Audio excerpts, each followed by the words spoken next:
बिस्मिल्लाहिर्रहमानिर्रहीम अस्सलाम वालेकुम ऑल माय डियर फॉलोअर्स। उम्मीद करता हूँ आप सब खैरियत से होंगे। This is Mohammad Junaid Saud, lecture chemistry in higher education department, और आप मुझे देख रहे हैं मेरे YouTube channel chemistry with MGS पर। आज एक इंपॉर्टेंट वीडियो आपके लिए लेकर हाजिर हूँ। Federal government educational institution EST का पास पेपर जो 15 अप्रैल 2023 में कंडक्ट हुआ, आज हम इस पेपर को कंप्लीट डिस्कस करेंगे। इससे पहले हम 2024 का पेपर भी डिस्कस कर चुके हैं, जो कि एग्जैक्ट पैटर्न के अकॉर्डिंग है। जो आपका 2025 का पैटर्न है उसके अकॉर्डिंग है 2024 का पेपर।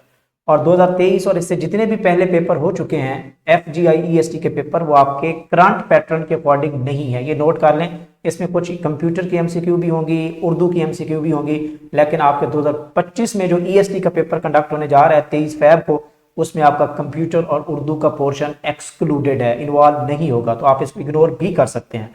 बट इसके साथ साथ जो बाकी पोर्शन हैं, इंग्लिश का पोर्शन, मैथ का पोर्शन या जनरल पोर्शन जो है, आप उसको जरूर फॉलो करें और MCQ की प्रैक्टिस करें। तो स्टार्ट करते हैं आज की डिस्कशन। सबसे पहले हम बात कर लेते हैं क्वेश्चन नंबर 1 की। Which article of the constitution of Pakistan obligates the state to provide the free and compulsory education to the children of the age 5th age से लेकर 16 ईयर जो है एजुकेशन है, इसको कौन आर्टिकल जो है इसको ऑब्लिगेट करता है? तो this is the 25A, B option यहाँ पे करेक्ट है। तो ये 25A आर्टिकल जो है ये आपकी जो है ना वो 5 साल से 16 साल की उम्र के बच्चों को मुफ्त और लाजमी तालीम फराहम करने की पाबंद करता है हुकूमत को।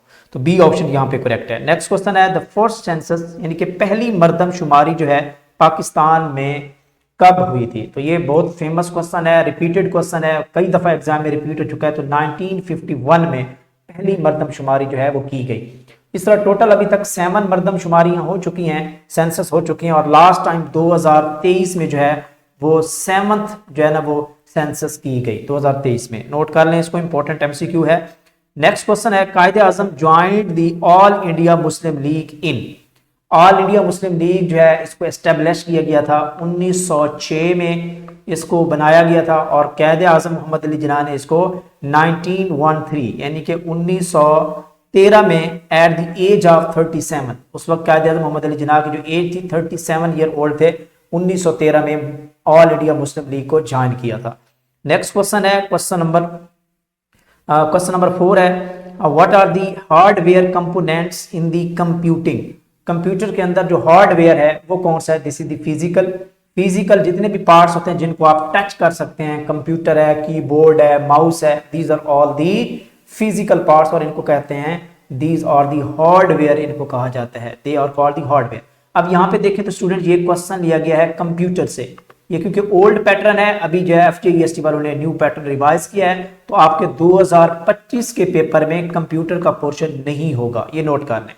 ओके, नेक्स्ट क्वेश्चन है, bicameral legislature system was introduce for the first time in the Pakistan में पहली बार जो 2 ईवानी जो सिस्टम निज़ाम था वो इंट्रोड्यूस किया गया इन कॉन्स्टिट्यूशन ऑफ 1973 के आइन में ये इंट्रोड्यूस करवाया गया। इससे पहले अगर हम देखें तो ये 1947 पाकिस्तान बनने से लेकर 1973 तक ओनली यूनिकैमरल सिस्टम था, यानी कि नेशनल असेंबली बेस्ड था। लेकिन अब जो है वो 1973 के आइन में ये जो है ना वो बाइकैमरल सिस्टम इसको इंट्रोड्यूस करवाया गया, जिसमें सेनेट भी होता है पाकिस्तान का, सेनेट प्लस नेशनल असेंबली, ये दोनों इंक्लूडेड हैं। This is called the bicameral legislature system कहा जाता है इसको। तो ये 1973 का आइन था। नेक्स्ट क्वेश्चन है, which of the following term refers to the ability of computer to automatically configure a new hardware component that is added to it. तो इसका जो करेक्ट ऑप्शन है वो आपका यहाँ पे देखें तो फॉर्मेटिंग नो, मल्टी प्रोसेसिंग भी नहीं होता, मल्टी प्रोग्राम भी नहीं होता, यहाँ पे इसको कहते हैं प्लग एंड प्ले इसको कहा जाता है, जिसमें कंप्यूटर की इस्तेलाह को जो है ना वो हम शामिल करते हैं, इसमें नए हार्डवेयर का हिस्सा बनाते हैं। तो ये डी ऑप्शन करेक्ट है। नेक्स्ट क्वेश्चन है, the book named spirit of Islam is written by, ये भी फेमस MCQ है, मोस्ट रिपीटेड MCQ है। तो ये बुक स्पिरिट ऑफ इस्लाम लिखी थी सैयद अमीर अली ने लिखी थी, ए ऑप्शन यहाँ पे करेक्ट है। और इस बुक को पब्लिश किया गया इन 1891 यानी कि 1891 में इस बुक को पब्लिश किया गया था। नेक्स्ट क्वेश्चन है, पेडागोजी, बहुत सिंपल क्वेश्चन है। Pedagogy is the study of teaching techniques and methodology strategies, ठीक है, या आप कह सकते हैं pedagogy is the study of child's teaching भी आप कह सकते हैं इसको। और जो एंड्रागोजी है वो आपकी अडल्ट टीचिंग को कहते हैं। अडल्ट टीचिंग अगर आ जाए क्वेश्चन तो दिस इज कॉल्ड दी, इसको कहते हैं एंड्रागोजी कहते हैं, एंड्रागोजी, नोट कर लें इसको। नेक्स्ट क्वेश्चन है अ passive method for the teaching of students. ये भी मोस्ट फेमस क्वेश्चन है, रिपीटेड क्वेश्चन है, कई दफा एग्जाम में आ चुका है। तो सबसे जो पैसिव मेथड है this is called the lecture method, जिसमें टीचर आता है 40 मिनट का लेक्चर झाड़ के चला जाता है, यानी कि इसमें कोई फीडबैक नहीं होता, कोई एक्टिविटीज नहीं दी जाती, कोई डिमॉन्स्ट्रेशन नहीं होती। तो this is the passive method इसको कहा जाता है। Lecture without interaction, this is called the passive method कहा जाता है। सी ऑप्शन करेक्ट है। नेक्स्ट क्वेश्चन है a child learns from the society and various sources, यानी कि सोसाइटी में आपकी स्कूल्स भी आ जाते हैं, पेरेंट्स भी आ जाते हैं, आपके असातिज़ा भी आ जाते हैं। तो यहाँ पे सूटेबल आंसर आपका D is the correct option है। नेक्स्ट क्वेश्चन है good teaching is best reflected by.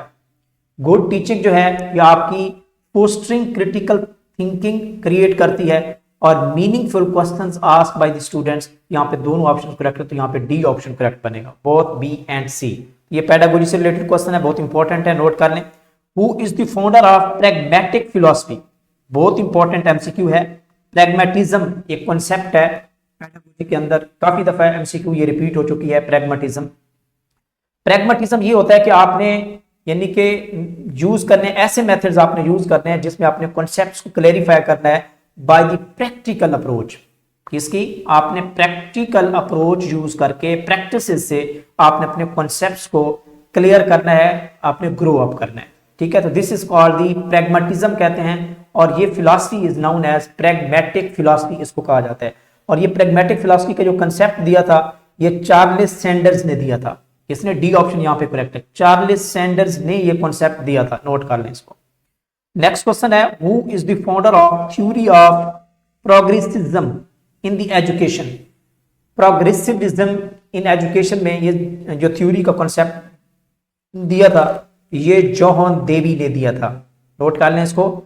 This is the John theory. John Dewey की जो थ्योरी है ये क्या करती है, ये depicts the learning through the experience and critical thinking, यानी कि लर्निंग होती है बाय द एक्सपीरियंस से लर्निंग होती है, जॉन थ्योरी कहती है, एंड क्रिटिकल थिंकिंग से जो है वो क्या होती है, लर्निंग हो रही होती है। This is the John Dewey इसको कहते हैं। This is the progressivism in theory भी कहते हैं इसको। How many types of evaluations are there in the teaching skill. तो 3 टाइप्स हैं इवेल्युएशन की, फॉर्मेटिव असेसमेंट, समेटिव इवेल्युएशन या डायग्नोस्टिक इवेल्युएशन इसको कहते हैं। तो ये 3 टाइप है, ए ऑप्शन यहाँ पे करेक्ट है। नेक्स्ट क्वेश्चन है who is often referred to as the father of educational psychology. Educational psychology का फादर किसको कहा जाता है, जो मॉडर्न एजुकेशनल साइकोलॉजी आप कह सकते हैं। तो this is called the Thorndike कहा जाता है, एडवर्ड थ्रोनडिक कहा जाता है इसको। This is the foundation, this is the founder of modern educational psychology आप कह सकते हैं। नेक्स्ट क्वेश्चन है which learning activity is most appropriate for facilitating the attitudinal change. Attitudinal change को कौन सी जो एक्टिविटी है ये मोस्ट एप्रोप्रिएट है इसके लिए। तो this is the role playing and the discussion. Role playing, C option यहाँ पे करेक्ट है, role playing and discussion. Next question है which is the computer network type that connect in a large area. ये आपका क्या है, wide area network. This is the short term, वैन इसको कहते हैं, वाइड एरिया नेटवर्क। यहाँ पे आपका करेक्ट ऑप्शन बी बनेगा, क्योंकि डिस्टेंस डिस्ट्रिक्ट सिटीज तक इसकी एक्सेस होती है।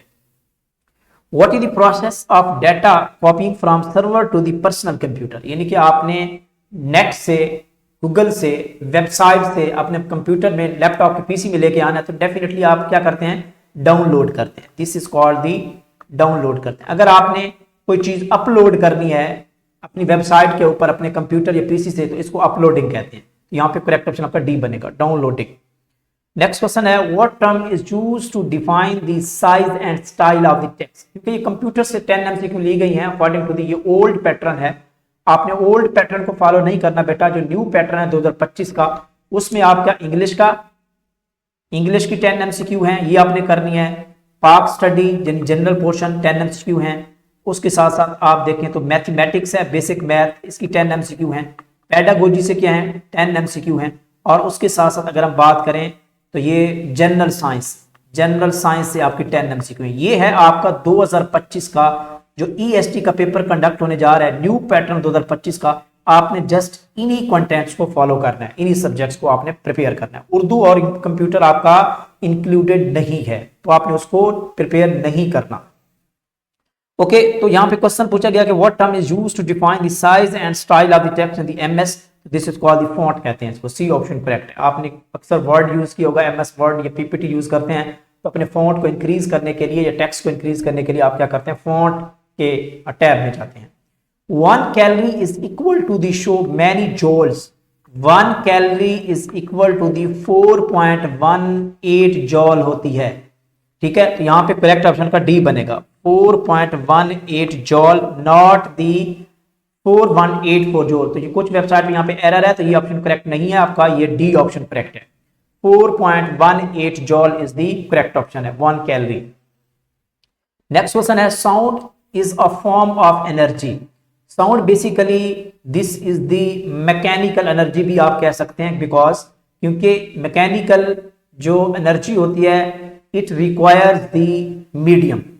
मैकेनिकल जो एनर्जी होती है इसको किसकी जरूरत होती है, मीडियम की जरूरत होती है। मीडियम जिसमें आपका एयर, वाटर या आपकी सॉलिड कोई सब्सटेंस, तो दीज आर द मीडियम, तो दीज आर कॉल्ड मैकेनिकल। लेकिन इसके साथ अगर हम बात करें तो साउंड लॉन्गिट्यूडनल भी है, लॉन्गिट्यूडनल। तो यहाँ पे आई थिंक एरर मिस्टेक है, लॉन्गिट्यूडनल लिखा हुआ है। यहाँ पे दोनों ऑप्शंस करेक्ट हो सकते हैं। वैसे अगर ये लॉन्गिट्यूडनल है तो आपका ये भी करेक्ट है और इसके साथ मैकेनिकल भी है, तो ये दोनों ऑप्शन करेक्ट हैं। मोस्ट स्ट्रांग जो है, अगर ये सेम MCQ रिपीट होती है तो आपने मैकेनिकल पे टिक करना है, मैकेनिकल, क्योंकि it require the medium like air, water, solid, कोई भी सब्सटेंस या कोई भी मीडियम जरूरी होता है साउंड के लिए। तो वैसे ये दोनों ही करेक्ट ऑप्शन है। नेक्स्ट क्वेश्चन है, what does dehydration mean. Dehydration is the removal of water. This is the removal of water इसको कहा जाता है। ये जनरल साइंस से क्वेश्चन लिया गया है। This is called the removal of water, B option correct है। What are the directions of the magnetic bar. ये आपके पास मैग्नेट होता है, आपने देखा होगा इसके 2 पोल्स होते हैं। तो ये बेसिक फिजिक्स से लिया गया क्वेश्चन। एक नॉर्थ पोल होता है, एक इसका साउथ पोल होता है। तो ये दोनों पोल होते हैं, 2 पोल होते हैं, तो नॉर्थ एंड साउथ। तो यहाँ पे डी ऑप्शन करेक्ट होगा। नेक्स्ट क्वेश्चन है, leukemia is the disease of blood. Leukemia जो है ये ब्लड की डिजीज है, whereas the disease of liver. इनमें से आपने देखने की लिवर की कौन सी डिजीज है, तो लिवर की हेपेटाइटिस है। Hepatitis is the disease of liver इसको कहा जाता है। सी ऑप्शन यहाँ पे करेक्ट है। नेक्स्ट क्वेश्चन है, कंप्लीट द फार्मूला। तो ये हम अपने पेपर्स में भी जो अभी हमने टेस्ट कंडक्ट करवा रहे हैं, मॉक टेस्ट यूट्यूब चैनल पे भी अपलोड कर रहे हैं, तो ये क्वेश्चन मैंने पेपर में भी इंक्लूड किया था। ये कैसे होता है मैं थोड़ा आपको सॉल्व करके भी दिखा देता हूँ। इसका करेक्ट ऑप्शन आपका बनेगा a + b का स्क्वायर माइनस a - b का स्क्वायर। तो यहाँ पे a ऑप्शन करेक्ट है। कैसे, a + b का स्क्वायर माइनस a - b का स्क्वायर। आप इसको ओपन करें, a + b का स्क्वायर का फार्मूला क्या होता है, यहाँ पे लिख देता हूँ। a + b का जो स्क्वायर होता है, अगर इसको ओपन करके लिखें, होता है a की 2 + 2ab + b की 2 होता है।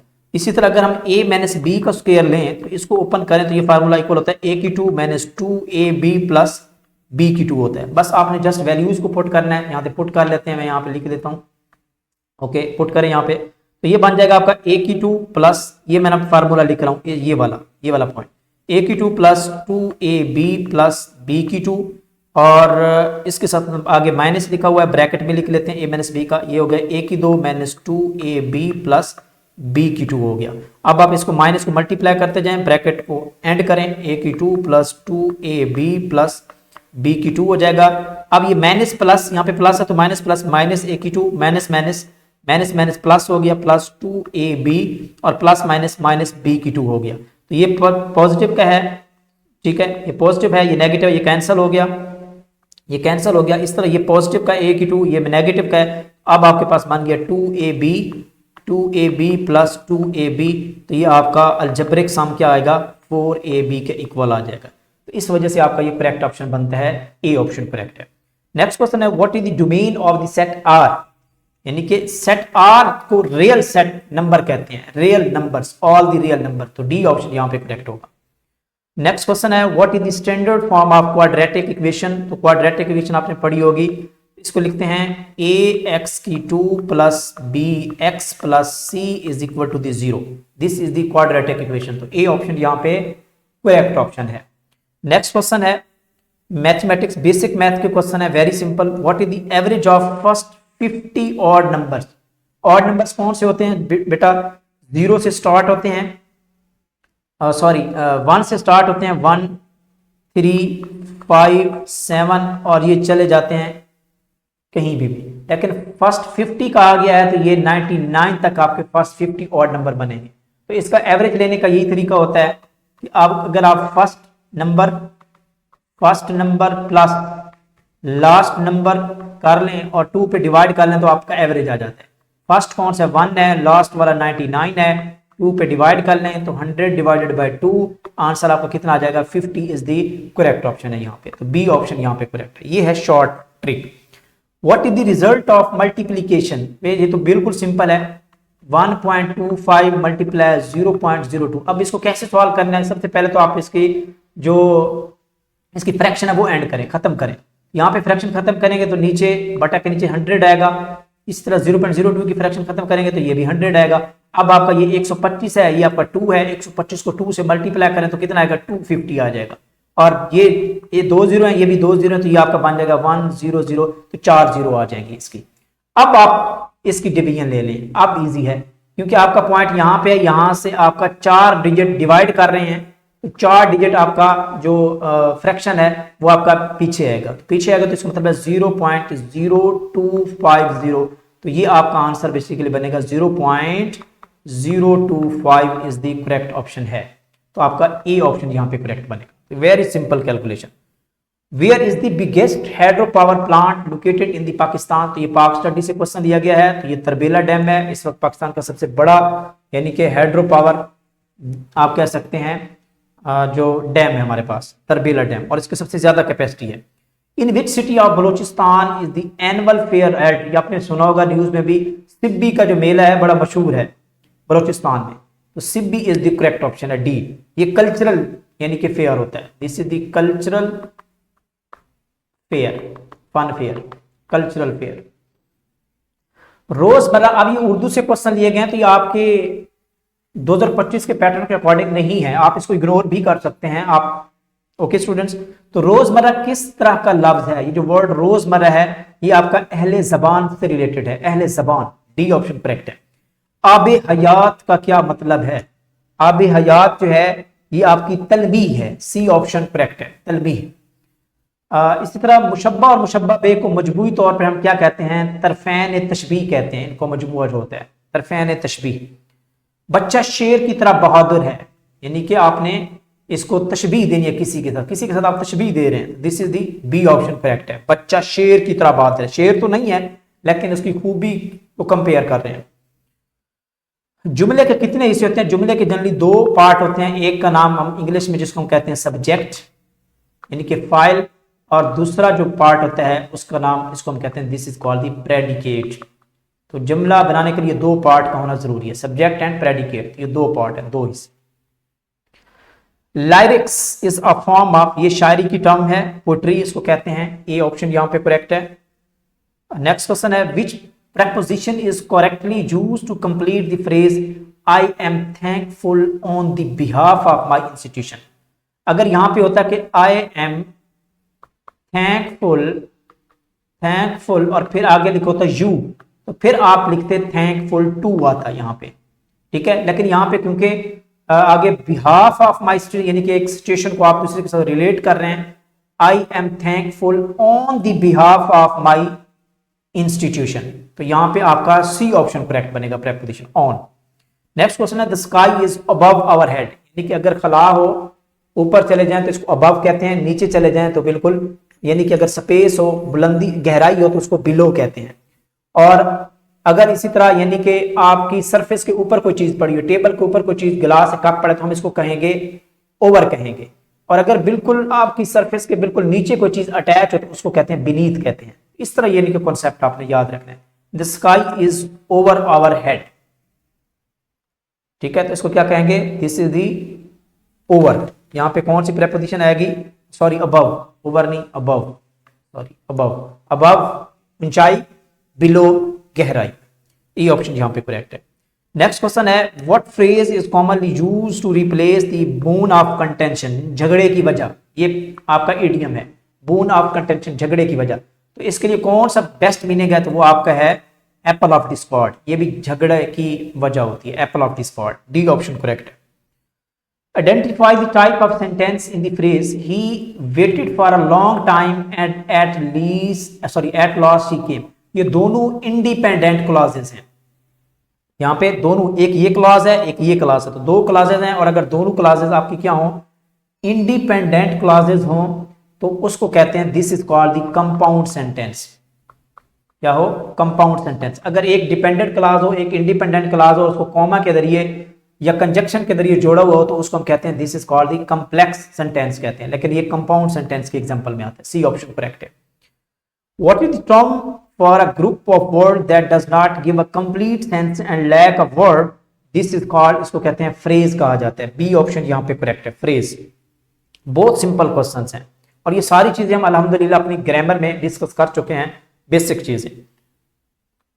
What is the term used for an action, action या स्टेट क्या चीज होती है, this is called the verb, इसको कहा जाता है, डी ऑप्शन करेक्ट है। Change the following sentence into indirect speech, he said that he must go, very simple, direct indirect है, he said that he must go, तो यहाँ पे A option correct है। नेक्स्ट क्वेश्चन है in the sentence दो he is poor but honest, what does the comma represent, ये जो comma है ये in term of sentence this is the conjunction, इसको कहा जाता है, डी ऑप्शन यहाँ पे करेक्ट है, कंजक्शन यूज हुआ है। In sentence you did it well, तो ये जो वेल है बेसिकली ये वर्ब के बारे में इंफॉर्मेशन देता है, यानी कि आपने जो काम किया है वो वेल किया है, तो दिस इज कॉल्ड, जो वर्ब को मॉडिफाई करता है, वर्ब के बारे में इंफॉर्मेशन देता है, उसको एडवर्ब कहा जाता है, तो यहाँ पे वेल आपका एडवर्ब है, वेल। नेक्स्ट क्वेश्चन है what is the opposite of cowards, cowards का मतलब होता है बुज़दिल, बुज़दिली, और इसका जो अपोजिट होगा वो आपका एंटोनिम वो ब्रेवरी होगा, बहादुरी। इसी तरह नेक्स्ट क्वेश्चन है this is good enough, here word enough जो है यहाँ पे एडजेक्टिव है, क्योंकि ये आपकी जो अच्छाई है, यानी कि मतलब जो आपका वर्ब है उसके बारे में इंफॉर्मेशन दे रहा है, तो यहाँ पे आपका एडवर्ब होगा, एनफ इज देन एडवर्ब है। नेक्स्ट क्वेश्चन है द सिनोनिम्स ऑफ संगुइन, संगुइन जो वर्ड है इसका मतलब होता है पुर उम्मीद होना, क्या होना, पुर उम्मीद होना, और इसका जो आपका सिनोनिम बनेगा वो आपको ऑप्टिमिस्टिक, यानी कि काम करने की सलाहियत रखता हो, जिसकी उम्मीद हो, जो काम करना यानी कि अपने मकसद को पाने वाला हो, पुर उम्मीद, ऑप्टिमिस्टिक, बी ऑप्शन यहाँ पे करेक्ट है।